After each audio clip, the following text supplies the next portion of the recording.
খুব ভালোবাসা, যারা ঠাকুর আশীর্বাদ মাথায় বিশ্বাস করে পালন করেছে, ভাবতাম একটা লোক দেখাতে পারবে না সে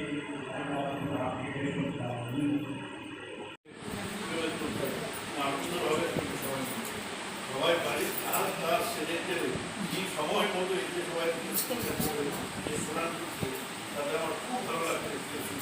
আমি তাদের দেখি খুব ভালো লাগে, কারণ আমি আজকে দেখেন শিলিগুড়ি থেকে বাইরে গেলে বাড়ি যাইনি, বাড়ি থেকে চলে আসছি যে আজকে আমি একটু তখন হয়েছে যাবো।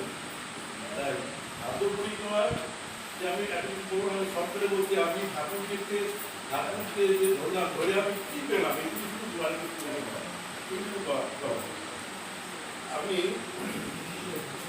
আমি প্রায় 25 থেকে 26 বছর হয়ে গেল নিয়েছি।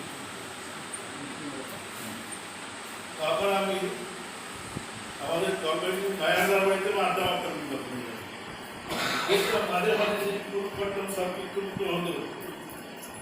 আমরা কি হতে হয়, কি হচ্ছে কিছু শুনতে না, তখন আমি ভালো হতো।